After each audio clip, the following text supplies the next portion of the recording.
ஸ்டாட்டிஸ்டிக்ஸ்ல ரொம்ப important topic. Analysis of variance. ஆக்சுவலா நம்ம என்ன சிம்பிளா என்ன சொல்லுவோம், அனோவான்னு சொல்லுவோம்.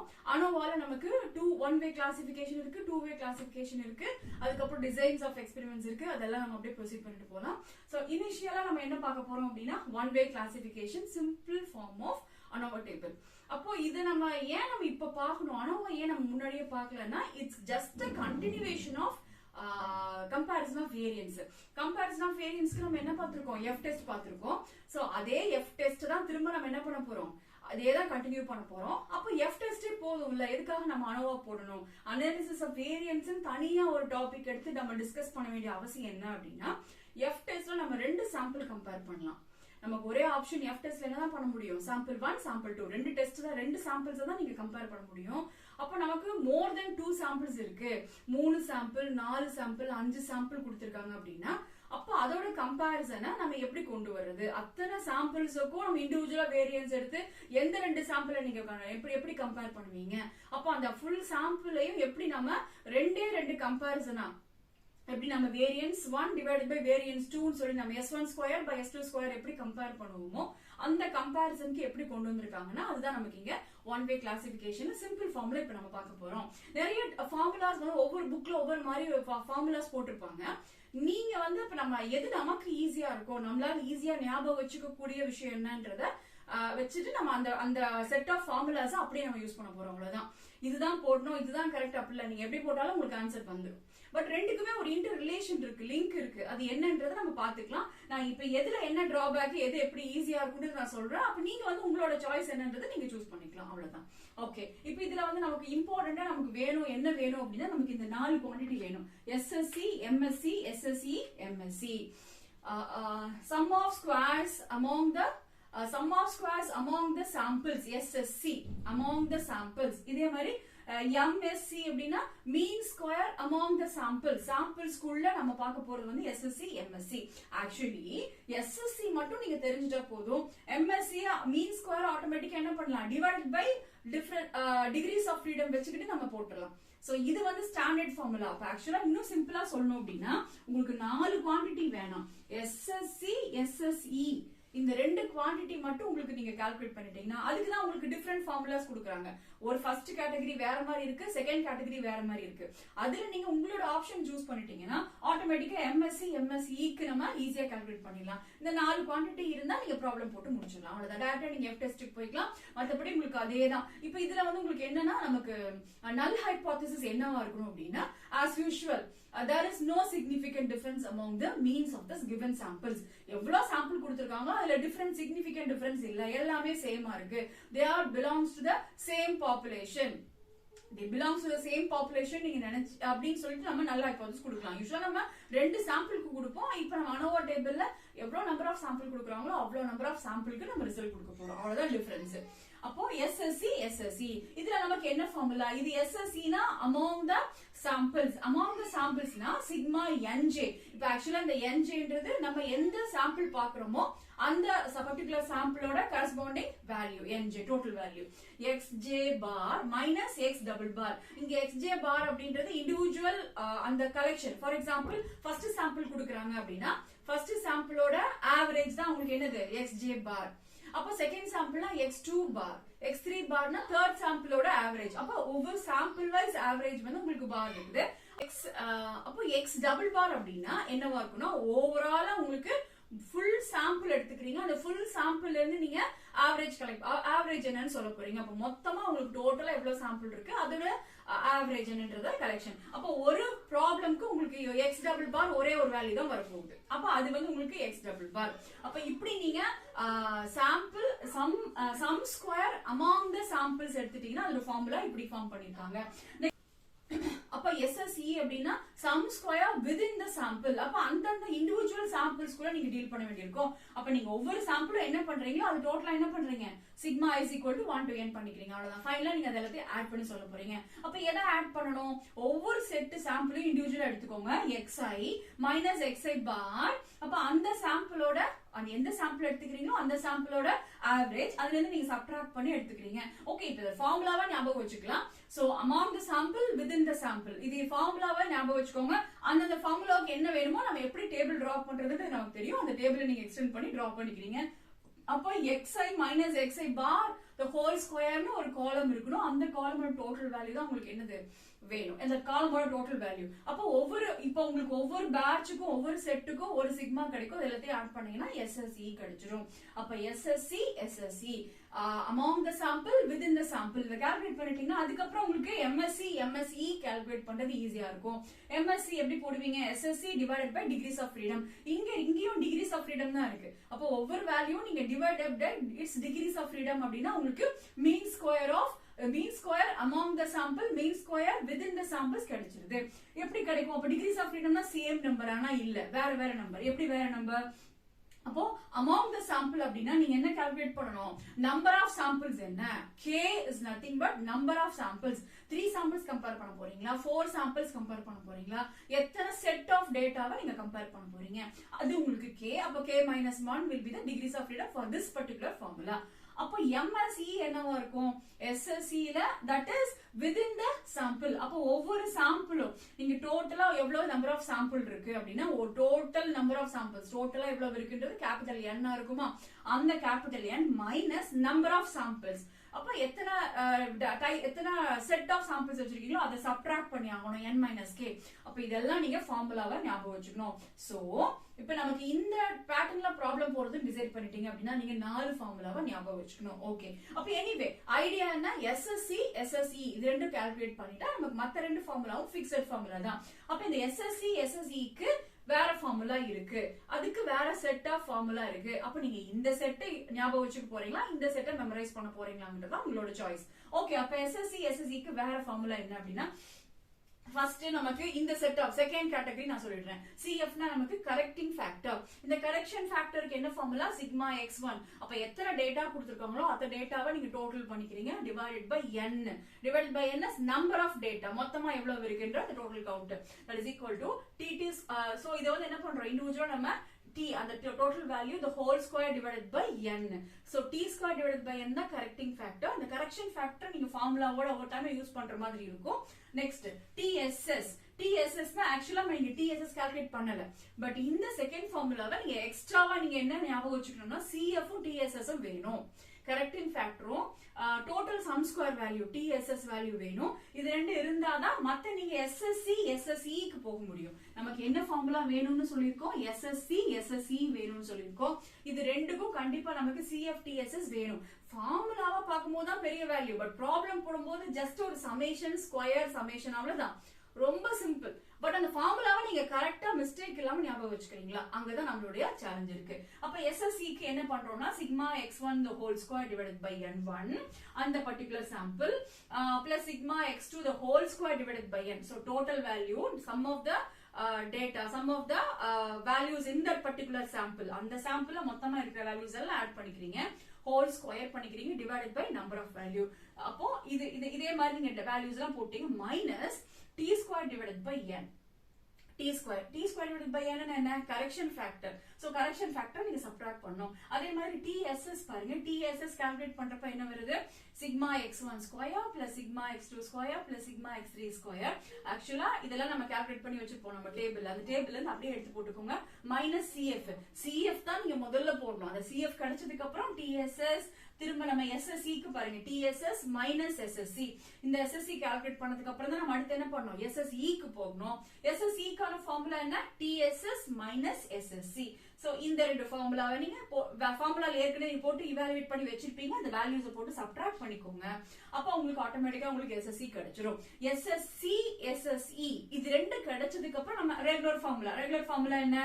SSE divided by degrees of freedom will give you the value of MSE, mean square among the sample. அதே மாதிரி SSE divided by degrees of freedom will give you the MSE, that is mean square within the samples. அப்ப இது ரெண்டும் நமக்கு இப்போ கிடைச்சிச்சு அப்படின்னா நம்ம ஃபார்முலா டைரக்டா எஃப் டெஸ்டுக்கான ஃபார்முலாக்குள்ள போய்க்கலாம். அப்ப இந்த ரெண்டு ஃபார்முலால எதை நம்ம சூஸ் பண்றது, எந்த செட் நம்ம எடுத்துக்க போறோம்ன்றத நம்மளோட சாய்ஸ். அப்ப இதுல நீங்க பாக்கும்போது உங்களுக்கு ஃபார்முலா நம்பர் ஆஃப் ஃபார்முலா ரொம்ப கம்மியா தான் இருக்கு, 4 ஃபார்முலாஸ் தான் இருக்கு. பட் நீங்க டேபிள் 2 டைப் ஆஃப் டேபிள் போடணும். எப்படின்னா நீங்க ஃபர்ஸ்ட் இந்த சிக்மா கால்குலேட் பண்றதுக்கு ஒரு தனி டேபிள் போட்டுக்கோங்க, அப்பதான் கன்ஃபியூஷன் இல்லாம இருக்கும். இந்த சிக்மா போறதுக்கு தனியா ஒரு செப்பரேட்டா ஒரு டேபிள் போட்டு வேல்யூஸ் ஆட் பண்ணி வேல்யூஸ் கிடைச்சிச்சுன்னா அதுக்கப்புறம் நம்ம இப்படி ஃபார்முலா போட்டுக்க வேண்டியதான். அப்ப இந்த ஃபார்முலாவை நீங்க ஃபாலோ பண்றதா 2 டேபிள் போடுவீங்க, நம்பர் ஆஃப் ஃபார்முலாஸ் கம்மியா தான் இருக்கு. பட் இங்க செகண்ட் செட் ஆஃப் ஃபார்முலாஸ் நீங்க யூஸ் பண்ணலாம் டிசைட் பண்ணிட்டீங்க அப்படின்னா இதுல உங்களுக்கு ஒரே டேபிள் போதும். ஒரு டேபிள்லயே நீங்க வேல்யூஸ் எல்லாம் கால்குலேட் பண்ணிடலாம். Sigma X sigma x i square, sigma X x1 sigma x1 square. அப்போ சிக்மா வேல்யூஸ் எல்லாம் டோட்டல் பண்ணி வச்சுக்கலாம். அதை ஸ்கொயர் பண்ணி அதுக்கப்புறம் டோட்டல் பண்றதுக்கு இன்னொரு காலம், அவ்வளவுதான். அந்த ஒரே டேபிள்ல உங்களுக்கு இங்க வேணும்ன்ற வேல்யூஸ் எல்லாம் கிடைச்சிரும். பட் அதுக்கு ஈக்குவலண்டா என்ன ஆகுது, 2 ஃபார்முலா எக்ஸஸா இருக்குது, சிஎஃப் டிஎஸ்எஸ், அதுக்கப்புறம் மறுபடியும் உங்களுக்கு எஸ்எஸ்சி எம்எஸ்சி எஸ்எஸ்இ எம்எஸ்சி. அப்போ இந்த ஃபார்முலாஸ் மொத்தமா இங்க 6 ஃபார்முலாஸ், இங்க 4 ஃபார்முலாஸ், இங்க 2 டேபிள், இங்க ஒரு டேபிள். சோ இது நம்மளோட சாய்ஸ் தான். என்ன டேபிள் என்ன ஃபார்முலா ஃபாலோ பண்றோமோ அதோட டேபிள் போட்டு நீங்க ஆன்சர் கொண்டு வர போறீங்க. சோ இதுதான் நம்மளோட ஃபார்முலா செட். இதுல உங்களோட சாய்ஸ்ல நீங்க என்ன சூஸ் பண்றீங்களோ அது பண்ணிக்கலாம். இல்ல நான் சொல்ல வேண்டிய ஃபார்முலா இருக்கு, அது என்ன அப்படின்னா எஃப் டெஸ்டோட ஃபார்முலா என்ன. ஏன்னா நம்ம யூசுவலா எஃப் டெஸ்ட்டுக்கு என்ன ஃபார்முலா போடுவோம், S1 square divided by S2 square போடுவோம். இங்க S1 இல்ல S2 இல்ல. அப்ப இங்க நம்ம என்ன ஃபார்முலா போட போறோம் அப்படின்னா MSc divided by MSE. So இந்த MSc நம்ம கால்குலேட் பண்ணிட்டோம், இந்த ஃபார்முலால இருக்கு. அதே மாதிரி அந்த ஃபார்முலால உங்களுக்கு MSc கிடைச்சிரும் டிவைடட் பை MSE. அப்ப நம்ம ஒன் ஸ்ட்ரீட் டேபிள்ல வந்து நம்ம அடுத்தது கால்குலேட் பண்ணிட்டோம் வேல்யூ. பட் நீங்க அப்சர்வ்ட் வேல்யூ கால்குலேட் பண்ணியாச்சு. எக்ஸ்பெக்டட் வேல்யூ FE ஸ்கொயருக்கு எங்க போவீங்க, டேபிள் பாப்பீங்க. F டேபிள் பாக்கும்போது நமக்கு 2 டிகிரிஸ் ஆஃப் ஃப்ரீடம் வேணும். அப்ப நம்ம டிகிரிஸ் ஆஃப் ஃப்ரீடம் என்ன அப்படின்னா ஃபர்ஸ்ட் நம்ம கால்குலேட் பண்ணிருக்கோமே இந்த MSc, இந்த மேல இருக்கிற MSc கால்குலேட் பண்றப்ப இருக்கிற டிகிரிஸ் ஆஃப் ஃப்ரீடம் K-1. இதுதான் நமக்கு first degrees of freedom. Second degrees of freedom என்ன, N-K. Second degrees of freedom, that is mu1 mu2. 2 value இருக்கு. இந்த 2 வேல்யூ வச்சுக்கிட்டு நீங்க என்ன பண்ணலாம், F டேபிள்ல எக்ஸ்பெக்டட் வேல்யூவை அப்சர்வ் பண்ணி எடுத்துக்கலாம், கண்டுபிடிச்சு எடுத்துக்கலாம். அப்ப நீங்க கம்பேர் பண்ணுவீங்க. ஆஸ் யூசுவல் நம்மளோட அப்சர்வ் வேல்யூ எப்படி இருக்கணும், எக்ஸ்பெக்டட் வேல்யூவோட லெசர் வேல்யூவா இருந்தா we accept the null hypothesis, அப்படி இல்லைன்னா we reject the null hypothesis. There is some significant difference among the samples அப்படின்னு சொல்லிட்டு நம்ம கன்க்ளூஷன் கொடுத்துடலாம். சோ ஒரு ப்ராப்ளம் ஒன்னு போடலாம், அது எப்படின்னு நான் சொல்றேன். A common test was given to a number of students taken at random from a particular class of the 4 departments concerned to assess the significance of possible variation in performance. Make an analysis of variance given in the following data.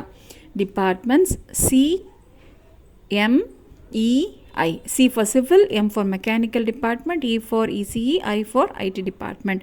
So 5 students marks are there. Take the level of significance as 5%. Okay. இப்போ இந்த problem இப்ப நம்ம ஒரு problem பார்த்திருக்கோம். இந்த ப்ராப்ளம்ல 4 different departments எடுத்துக்கிறாங்க. ஒரு காலேஜ்ல for example C civil department, M mechanical department, EC department, IT department. அப்ப 4 டிஃபரண்ட் டிபார்ட்மெண்ட்ஸ் எடுத்துக்கிறாங்க. அதுல இருந்து ஒரு 5 ஸ்டூடெண்ட்ஸ் மட்டும் சூஸ் பண்ணி அந்த ஸ்டூடெண்ட்ஸ்க்கு ஒரு டெஸ்ட் ஒன்னு கண்டக்ட் பண்றாங்க. ஸ்டூடெண்ட்ஸ் எவ்வளவு மார்க் வாங்கியிருக்காங்கன்ற அவங்களுடைய டெஸ்ட் பர்ஃபார்மன்ஸ் இருக்கு. இவங்களோட டெஸ்ட் பர்ஃபார்மன்ஸ் வச்சு நம்ம வந்து என்ன பண்ண போறோம், அதுல ஏதாவது வேரியேஷன் இருக்கா, பர்ஃபார்மன்ஸ்ல வேரியேஷன் இருக்கான்றத நம்ம அனலைஸ் பண்ண போறோம். ஓகே, அப்ப இதுல வந்து இப்ப நான் என்ன பண்ணிருக்கேன்னா first set of formulas use பண்ணலாம்ன்ற மாதிரி யோசிச்சிருக்கோம். அப்ப ஃபர்ஸ்ட் செட் ஆஃப் ஃபார்முலாஸ் எப்படி போடுறது, எனக்கு 2 டேபிள் சொல்லிட்டேன். ஆக்சுவலா இங்க நம்ம நோட் பண்ணிருக்கிறது என்னன்னா ஃபர்ஸ்ட் அவங்க என்ன கொடுத்திருக்காங்களோ அதை மட்டும் தான் நம்ம நோட் பண்ணிருக்கோம். சோ சிவில் டிபார்ட்மெண்ட்ல 5 ஸ்டூடெண்ட்ஸோட மார்க் இருக்கு, மெக்கானிக்கல்ல 5 ஸ்டூடெண்ட்ஸ், இசிஇல 5 ஸ்டூடெண்ட்ஸ், ஐடில 5 ஸ்டூடெண்ட்ஸோட மார்க்ஸ் நான் லிஸ்ட் பண்ணி வச்சிருக்கேன். Sample 1, sample 2, sample 3, sample 4. அப்போ ஒவ்வொரு சாம்பிளுக்கும் நம்ம என்ன பண்ண போறோம் அப்படின்னா ஃபர்ஸ்ட் 2 டேபிள் போட போறோம். அதுல ஃபர்ஸ்ட் இந்த டேபிள் பாத்துக்கலாம் அப்படின்னா இந்த டேபிள் என்ன, x1, இங்க x1 minus x bar the whole square, sum square within the samples கான டேபிள். செகண்ட் ஃபார்முலா SSE கான நான் டேபிள் சொல்றேன். இப்போ x1 சாம்பிள் ஃபர்ஸ்ட் சாம்பிளோட லிஸ்ட் எடுத்துக்கோங்க. x1 minus x bar, அப்ப இந்த x bar என்ன, இந்த சாம்பிளோட ஆவரேஜ். அப்ப இந்த சாம்பிளுக்கு ஒரு ஆவரேஜ் இருக்குமா, இந்த சாம்பிள் என்ன ஆவரேஜ் எப்படி கால்குலேட் பண்ணுவீங்க, ஃபுல்லா டோட்டல் வேல்யூ ஆட் பண்ணிக்கோங்க, divided by number of values will be 5. So total value divided by 5 அப்படின்னா ஒரு ஆவரேஜ் கிடைக்குமா. அப்ப அந்த ஆவரேஜ் வச்சு நீங்க சப்ட்ராக்ட் பண்ணி இந்த ஹோல் ஸ்கொயர் எடுத்துக்கோங்க. சோ எக்ஸைஸ் இங்க இருக்கும், xi minus x bar the whole square எடுத்துட்டீங்கன்னா அது இந்த காலம் ஃபுல்லா இருக்கும். அந்த வேல்யூவை நீங்க டோட்டல் பண்ணி வச்சுக்கோங்க. ஆக்சுவலி இந்த ப்ராப்ளம்ல 12 வருது. Same way, second sample எடுத்துக்கோங்க. That is now we are considering mechanical department students performance. அப்ப அந்த லிஸ்ட் எடுத்துக்கோங்க. அந்த லிஸ்ட்ல மறுபடியும் ஆவரேஜ் கண்டுபிடிங்க. அந்த சாம்பிளோட ஆவரேஜ்ல இருந்து என்ன பண்ணோம்? டிஃபரன்ஸ் நம்ம கால்குலேட் பண்றோம். x2 minus x bar the whole square square பண்ணி வச்சுக்கோங்க. அந்த வேல்யூ சம் வேல்யூ வேணும். அதே மாதிரி உங்களுக்கு EC department then IT department அப்ப 4 வேல்யூ உங்களுக்கு கிடைக்கும். டோட்டல் வேல்யூ உங்களுக்கு 4 வேல்யூ கிடைக்கும். 12 50 88 26 இந்த 4 வேல்யூவை நம்ம என்ன பண்ண போறோம்? ஃபார்முலாக்கு SSE க்கு நம்ம யூஸ் பண்ண போறோம். ஓகே நெக்ஸ்ட் SSC நம்ம ஆக்சுவலா ஃபர்ஸ்ட் SSC ல தான் போறோம். SSC கால்குலேட் பண்ணோம். SSC க்கு என்ன வேணும்னு சொல்றாங்க? Sigma nj into xj minus x double bar the whole square. அப்போ ஃபர்ஸ்ட் nj னா number of samples in each sample. அப்போ இங்க உங்களுக்கு வேற வேற சாம்பிள் சைஸ்லாம் இல்ல. எல்லா சாம்பிளையும் ஈக்குவலா என்னதான் இருக்கு? 5 டேட்டா 5 ஸ்டூடண்ட்ஸ் தான் நீங்க சூஸ் பண்ணிருக்கீங்க. சோ எல்லாத்துலயும் என்னவா இருக்கும் இங்க? 5 5 5 5. அப்ப இது வந்து ஃபர்ஸ்ட் வந்து உங்களுக்கு civil department, mechanical department, ECE, IT. அப்ப நம்ம லிஸ்ட் எப்படி போறோம்? இப்படி ரோ வைஸ் நம்ம லிஸ்ட் போட போறோம். ஓகே நெக்ஸ்ட் XJ அப்படினா என்ன? அந்த சிவில் டிபார்ட்மெண்டோட ஆவரேஜ் பெர்ஃபார்மன்ஸ் என்ன? அப்ப நீங்க ஆக்சுவலி இங்கேயே கால்குலேட் பண்ணிருப்பீங்க. அதே மாதிரி தான் அதே வேல்யூ தான் நம்ம என்ன பண்ண போறோம்? இங்க நம்ம லிஸ்ட் பண்ணி போட போறோம். அப்போ ஒவ்வொரு டிபார்ட்மெண்ட்லயும் ஒரு ஆவரேஜ் மார்க் இருக்கும். அந்த ஆவரேஜ் மார்க் இங்க போட்டுக்கோங்க. Next X double bar. X double பார்னா என்ன? அது எப்படி கால்குலேட் பண்ணுவீங்க? எல்லா வேல்யூ மொத்தமா உங்ககிட்ட எத்தனை மார்க்ஸ் கையில வச்சிருக்கீங்க?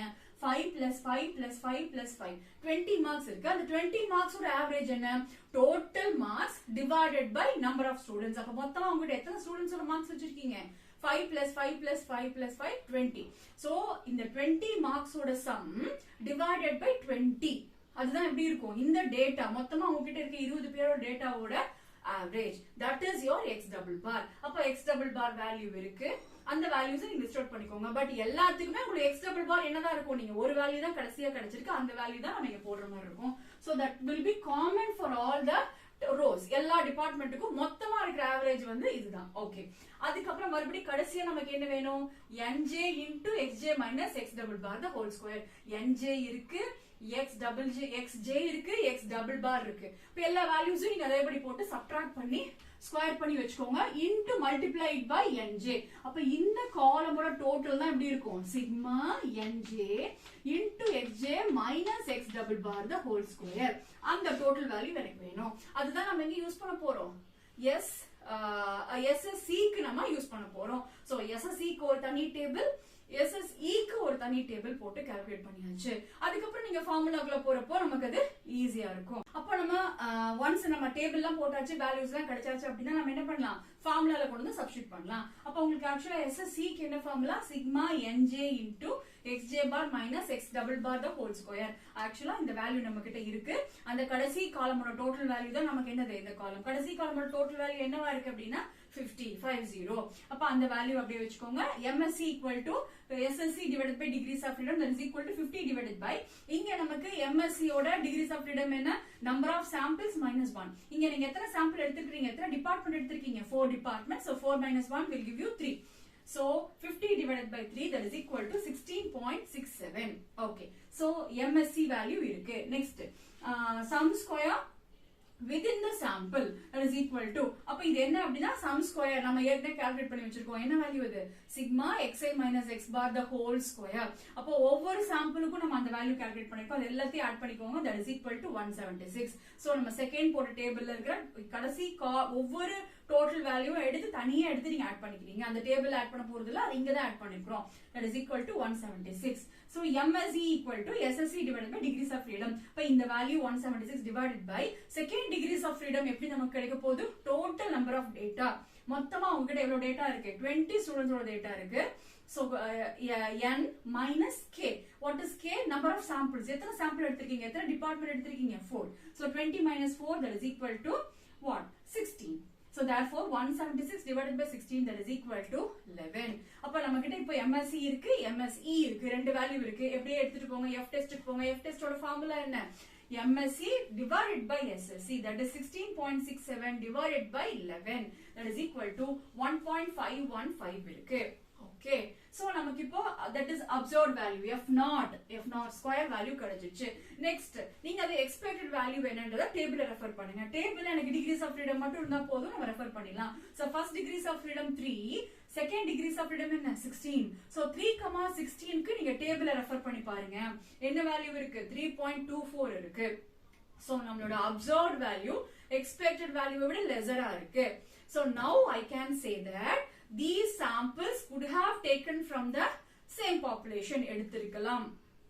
Okay, so we accept the null hypothesis, that is these 4 samples could have taken from the same population. இதுதான் நம்மளோட conclusion. So இது வந்து first typeல நம்ம problem போட்டிருக்கோம். second typeல நம்ம second set of formulaவை நம்ம யூஸ் பண்ணலாம் அப்படின்னு டிசைட் பண்ணிட்டோம் அப்படின்னா ஒரே ஒரு டேபிள் தான், மற்றது எல்லாமே என்னதான் ஃபார்முலால சப்ஸ்டிட்யூட் பண்ணி டைரக்டா போடுற மாதிரி இருக்கும். Second set of formula use பண்றது டிசைட் பண்ணிருக்கோம் அப்படின்னு வச்சுப்போம். அப்ப நமக்கு டேபிள் எப்படி போடணும் அப்படின்னா டேபிள் ரொம்ப ஈஸி, ஒரே ஒரு டேபிள் போட்டா போதும். எப்படி போடலாம், xi x1 x2 x3 x4 4 டிபார்ட்மெண்டோட லிஸ்டும் இருக்கு. எக்ஸ்ட்ராவா நீங்க அடிஷனலா ஒரு காலம் ஆட் பண்ணீங்கன்னா போதும். x1 போட்டுக்கோங்க, அதுக்கும் நமக்கு என்ன வேணும் டோட்டல் வேல்யூஸ் வேணும். நெக்ஸ்ட் ஒரு காலம் ஆட் பண்ணிக்கோங்க, தட் இஸ் x1 ஸ்கொயர். அப்ப ஜஸ்ட் என்ன பண்ணா போதும் 9 square will be 81, 10 square will be 100. அப்படியே ஸ்கொயர் பண்ணி போட்டுக்கோங்க, அந்த டோட்டல் வேணும். எல்லாத்துக்குமே நமக்கு டோட்டல் வேல்யூ வேணும். அதே மாதிரி என்ன பண்ணலாம், x2 ஸ்கொயர் ஒரு காலமா இன் பிட்வீன்ல ஆட் பண்ணிக்கோங்க. Next x3 square. அப்ப ஒவ்வொரு வேல்யூவும் நம்ம ஸ்கொயர் பண்ணி போட்டுக்க போறோம். கடைசியா என்ன பண்ண போறோம், x4 ஸ்கொயர் போட போறோம். நான் ஏற்கனவே சொன்னதுதான் எல்லா வேல்யூக்கும் என்ன வேணும், நமக்கு டோட்டல் வேணும். எல்லாத்தையும் போட்டு ரெடியா வச்சுக்கோங்க. ஓகே, இப்போ நம்ம என்ன பண்ணலாம், ஒரே டேபிள்ல நமக்கு இப்போ வேலை முடியுது. இப்போ ஃபார்முலா மட்டும் எக்ஸ்ட்ராவா 2 ஃபார்முலா போட போறோம். என்ன formula, first t value that is equal to total value. மொத்தமா இருக்கிற எல்லா 20 மார்க்ஸையும் ஆட் பண்ணுங்க.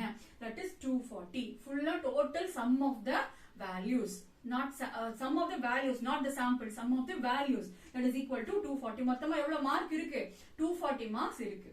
அது CF correction factor is equal to t square divided by n. So 240 the whole square divided by n. What is your n? It is not small n, this is capital N. That is number of students considered. Number of students have taken test. எத்தனை பேர் test எழுதி இருக்காங்க, that is 20. So 240 the whole square divided by 20, that is equal to 2880. அப்ப இதுதான் நம்மளோட correcting factor. Okay, இப்போ நம்ம problem குள்ள போலாம். ஃபர்ஸ்ட் நம்ம TSS கால்குலேட் பண்ணிக்கலாம். that is equal to sigma x1 square plus sigma x2 square sigma x3 square. இது எனக்கு எப்படி கிடைக்கும், x1 ஸ்கொயர் ஓட காலம் டோட்டல் தான் sigma x1 square. அப்ப x1 ஸ்கொயர் எனக்கு ஒரு காலம் இருக்கு, அந்த காலமோட டோட்டல் எடுத்துக்கோங்க, அதுதான் இந்த value. x2 square column total, x3 square column total, x4 square column total. எல்லாமே உங்ககிட்ட ரெடியா டோட்டல் போட்டு வச்சிருப்பீங்க. அந்த வேல்யூஸ் அப்படியே போட்டு ஆட் பண்ணீங்கன்னா போதும். ஆக்சுவலா என்ன வருது, okay minus CF is also there. minus CF that is equal to 226 இருக்கு. நெக்ஸ்ட் SSC போட்டுக்கோங்க. SSC னா இப்பதான் நம்ம என்ன கால்குலேட் பண்றோமோ அதுக்குள்ள வந்துட்டோம். என்ன வேணும், SSC is equal to sigma x1 the whole square divided by n1. இங்க use பண்ணிருக்கிறது small n, that is now a small sample, that is ஒவ்வொரு குட்டி சாம்பிளோட சைஸ் என்ன. இங்க ஒவ்வொரு சாம்பிளும் ஒவ்வொரு டிபார்ட்மெண்ட்டுக்கும் நான் எத்தனை ஸ்டூடண்ட்ஸ் எடுத்திருக்கேன், 5 ஸ்டூடண்ட்ஸ் தான். சோ 5. இங்க small n is equal to 5. that is sigma x1. sigma x1 என்ன, x1 காலமோட டோட்டல், that is your sigma x1. அப்ப x1 க்கு ஒரு காலம் இருக்கு, அந்த காலமோட டோட்டல் வேல்யூ தான் நீங்க இங்க போடணும். ஹோல் ஸ்கொயர் பண்ணிக்கோங்க. அதே மாதிரி டிவைடட் பை என்னன்னா எல்லாத்துக்கும் என்ன வருவீங்க, டிவைடட் பை 5 5 5 வந்துரும். minus CF that is equal to 50 வருது. நெக்ஸ்ட் SSC கழிச்சா நீங்க MSc ஈஸியா போட்டுடுவீங்க. what is the formula, SSC divided by degrees of freedom, that is number of samples have taken. number of samples, எத்தனை samples எடுத்துக்கிறீங்க, 4 department. so 4 minus 1 will give you 3. okay, then SSC is equal to TSS ஏற்கனவே பண்ணியாச்சு, SSC ஏதோ ஏற்கனவே calculate பண்ணியாச்சு. so TSS minus SSC that is equal to 226 minus 50 that is equal to 176. அப்போ once SSC கிடைச்சிச்சா நம்ம என்ன பண்ணலாம், MSc ஈஸியா கால்குலேட் பண்ணிடலாம். அது எல்லா ஃபார்முலாவும் தெரியும். F test formula, observation value, calculated value, observed value, அது expected value, அதெல்லாம் எடுத்து நம்ம கம்பேர் பண்ணி இதே ரிசல்ட் சேம் வேல்யூ தான் வரப்போகுது, அதை நம்ம போட போறோம். சோ இந்த பேட்டர்ன்லயும் நம்ம ப்ராப்ளம் போடலாம். அப்ப நீங்க எந்த ஃபார்முலாவை சூஸ் பண்ண போறீங்க, ஃபர்ஸ்ட் செட்டா செகண்ட் செட்டா, எதை நீங்க ஈஸியா ஃபீல் பண்றீங்களோ அதை எடுத்துக்கோங்க. எந்த கன்ஃபியூஷனும் வேண்டாம். ரெண்டையும் படிச்சுக்கிறேன், அந்த நிமிஷம் எனக்கு என்ன தோணுதோ அது பண்றேன், அப்படி பண்ணக்கூடாது. நீங்க ஏதோ ஒன்னு சூஸ் பண்ணிட்டீங்கன்னா அதுவே ரெகுலரா பிராக்டிஸ் பண்ணீங்க. 2 ப்ராப்ளம் ஒர்க் அவுட் பண்ணி பார்க்கும்போது எது உங்களுக்கு ஈஸியா வருதுன்னு தோணுதோ, எதை நீங்க ஞாபகம் வச்சுக்கிறதுக்கு நிறைய எஃபர்ட் போட வேண்டாமோ, அந்த பேட்டர்னை அந்த செட்டை நீங்க ஃபாலோ பண்ணிக்கோங்க. அதுதான் என்னோட சஜஷன் உங்களுக்கு. ஓகே, அப்ப இதெல்லாம் இருந்தாலும் இப்ப இதுல ஒரு டிஃபிகல்ட்டி இருக்கு. ஏன்னா எல்லா டைமும் சிம்பிளா உங்களுக்கு 10, 20, 15 சொல்லி உங்களுக்கு நம்பர்ஸ் ரொம்ப சின்னதா கொடுத்துட்டா ப்ராப்ளம் இல்ல. சம்டைம்ஸ் என்ன பண்ணுவாங்க 1000, 2000 சொல்லிட்டு உங்களுக்கு பெரிய டேட்டாவா கொடுப்பாங்க. அப்ப 1000, 2000 அப்படியே நீங்க நம்பர்ஸ் வச்சு டீல் பண்ணும்போது எப்படி இருக்கும், உங்களுக்கு வந்து காம்ப்ளிகேஷன்ஸ் இருக்கும். 4 டிஜிட்டே கொடுக்கும் போதே உங்களுக்கு 4 டிஜிட் சிங்கிள் வேல்யூ கொடுத்தாங்கன்னா எத்தனை டிஜிட் எப்ப ஸ்கொயர் பண்றது எப்ப ஆட் பண்றது அதுல மிஸ்டேக்ஸ் வர்றதுக்கும் சான்சஸ் இருக்கு. அப்ப அந்த மாதிரி கேசஸ்ல நம்ம என்ன பண்ணலாம் அப்படின்னா கன்வர்ஷன் ரூல் யூஸ் பண்ணலாம். அது ஈஸியா சிம்பிள் டேட்டாவா நம்ம அதை கன்வெர்ட் பண்ணிக்கலாம். அது ரொம்ப சிம்பிள் தான். அது தனியா நீங்க ஃபார்முலாவா என்ன ஃபார்முலா ஞாபகம் வச்சுக்கணும் அப்படிலாம் வேண்டாம். ஒரே ஒரு ஈஸியான மெத்தட் நான் சொல்றேன், அது எப்படின்றது பாருங்க. ஃபார் எக்ஸாம்பிள் இப்போ உங்களுக்கு ஒரு டேட்டா x1 டேட்டா இருக்குன்னு வச்சுக்கோங்க. 1000, 2000, 3000, 7000, 10,000 இப்படி ஒரு டேட்டா உங்களுக்கு கொடுத்திருக்காங்க. இதே மாதிரி உங்களுக்கு இருக்கிற x1 செட் 2 இப்படிதான் இருக்கு, அடுத்த சாம்பிள் இப்படிதான் இருக்கு, அதுக்கு அடுத்த சாம்பிள் இப்படிதான் இருக்குன்னா நம்ம பார்க்கும்போது என்ன தோணுது, எதுக்காக நம்ம 1000 யூனிட்ல வச்சுக்கிறோம், அதை சிம்பிளா 1 யூனிட்ல வச்சுக்கிட்டா என்ன அப்படின்னா அப்ப நம்ம என்ன பண்ணா போதும், அந்த ஃபுல் டேட்டாவையும் டிவைடட் பை 1000 பண்ணிடுங்க, அவ்வளவுதான் முடிஞ்சது. இப்ப நீங்க ஒவ்வொரு டேட்டாவையும் பார்த்து நம்ம டிசைட் பண்றதுதான். நீங்க வந்து ஈவன் டிவைட் பண்ணலாம், ஈவன் சப்ட்ராக்ட் பண்ணிக்கலாம். சப்ட்ராக்ட் பண்றதும் நம்மளோட சாய்ஸ் தான். எது உங்களுக்கு ஈஸியா இருக்கும்னு தோணுதோ அந்த மாதிரி ஒரு ஷார்ட்கட் பண்ணிக்கலாம். பட் என்ன ரூல் அப்படின்னா எந்த நீங்க ஆபரேஷனை சூஸ் பண்றீங்களோ அந்த நம்பர் அப்படியே கான்ட்ராக்ஷன் பண்ணும். சுருக்கி சிம்பிளா கொண்டு வர்றதுக்கு நீங்க என்ன ஆபரேஷன் சூஸ் பண்றீங்களோ அதே ஆபரேஷனை ஃபுல் டேட்டாவுக்கும் பண்ணிடணும். ஒரு சாம்பிளுக்கு இந்த நம்பர், அடுத்த சாம்பிளுக்கு இந்த நம்பர் அப்படி கிடையாது. மொத்தமா உங்களுக்கு இப்ப பாருங்க, ஃபார் எக்ஸாம்பிள் இப்ப இந்த டேட்டாலே 1, 2, 3, 4 4 சாம்பிள் கொடுத்திருக்காங்க. 4 டிபார்ட்மெண்ட்லயும் 4 சாம்பிள் இருக்கு. அப்ப நீங்க ஏதாவது ஒரு வேலை பண்ணணும்னு நினைச்சீங்கன்னா மொத்தமா இருக்கிற 4 சாம்பிள் 4 செட்டுக்கும் எல்லா நம்பருக்கும் ஒரே ஃபார்முலா தான் நீங்க யூஸ் பண்ணணும். டிவைட் பண்றீங்களா எல்லாத்துக்கும் பண்ணுங்க, சப்ட்ராக்ட் பண்றீங்களா எல்லாமே பண்ணுங்க. இதுதான் லாஜிக். அப்படி பார்த்தா இங்க நம்ம என்ன சூஸ் பண்ணலாம்னு நினைக்கிறோம், 1000 டிவைடட் பை 1000 எனக்கு ரொம்ப சிம்பிளா மாறிடும். அப்ப இந்த x1 எனக்கு எப்படி கன்வெர்ட் ஆக போகுது, x1 will become 1, 2, 3, 7, 10. அப்போ 1000, 2000, 10,000 டீல் பண்றது எப்படி இருக்கு, 1, 2, 3, 7, 10 டீல் பண்றது எப்படி இருக்கு. இப்ப இதுதான் ரொம்ப மச் சிம்பிளரா இருக்க போகுது. அப்போ இதுதான் கன்வர்ஷன். சப்போஸ் நான் சப்ட்ராக்ட் பண்றேன் அப்படிங்கும்போது எனக்கு ஒரு இடத்துல 0 வருது, வரலாம், தப்பு இல்ல. எனக்கு நெகட்டிவ் வேல்யூ வருது, வரலாம், தப்பு இல்ல. ஓகே, இப்போ ஃபார் எக்ஸாம்பிள் இங்கேயே உங்களுக்கு ஒரு -20 ஏதோ ஒரு நம்பர் மைனஸ்ல நெகட்டிவ் வந்தாலும் தப்பு இல்ல, என்ன வந்தாலும் ஓகே. பட் ஒரே ரூல் தான், எந்த ரூலை நீங்க முடிவு பண்றீங்களோ அதை கான்ட்ராக்ஷன் பண்றதுக்கு சுருக்கிறதுக்கு என்ன ரூலை டிசைட் பண்றீங்களோ அதை ஃபுல்லா த்ரூ அவுட் த டேட்டா நீங்க பண்ணணும். ஃபர்ஸ்ட் நம்பர்ல இருந்து ஸ்டார்ட் பண்ணி கடைசி நம்பர் வரைக்கும் அந்த வேலையை பண்ணணும். டிவைட் பண்ணலாம், சப்ட்ராக்ட் பண்ணலாம், டிவைட் பண்ணியும் சப்ட்ராக்ட் பண்ணலாம், சப்ட்ராக்ட் பண்ணியும் டிவைட் பண்ணலாம். அது உங்களோட சாய்ஸ் தான். எவ்வளவுக்கு எவ்வளவு நம்பர் நம்ம சுருக்குறோமோ அந்த அளவுக்கு நமக்கு ஆபரேஷன்ஸ் ஈஸியா முடியும், அவ்வளவுதான். இதுல ஒரு பெரிய லாஜிக், இதை நீங்க இப்படி ஃபாலோ பண்ணணும், இதை நீங்க இப்படி வச்சுக்கோங்க அப்படிலாம் இல்ல. உங்களோட சாய்ஸ். அந்த நிமிஷம் பாக்குறப்ப உங்களுக்கு என்ன தோணுதோ அதை நீங்க செய்யலாம். சோ இவ்வளவுதான் நான் இப்போ ANOVA டேபிள்ல 1 வே கிளாசிபிகேஷன்ல சொல்றதுக்கு இருக்கு. சோ இதுல ப்ராப்ளம் ஒர்க் அவுட் பண்ணி பாருங்க. உங்களுக்கு இது சிம்பிளா இருந்திருக்கும். ஓரளவுக்கு எனக்கு எவ்வளவு சொல்ல முடியுமோ, எனக்கு எப்படி தோணுச்சோ அந்த இதுல நான் அதை சிம்பிள் வெர்ஷனா நான் சொல்றேன்னு நினைக்கிறேன். உங்களுக்கு இதுல ஏதாவது டவுட்ஸ் இருக்கு, இன்னும் ஏதாவது கிளாரிபிகேஷன் வேணும்னா நீங்க சொல்லலாம்.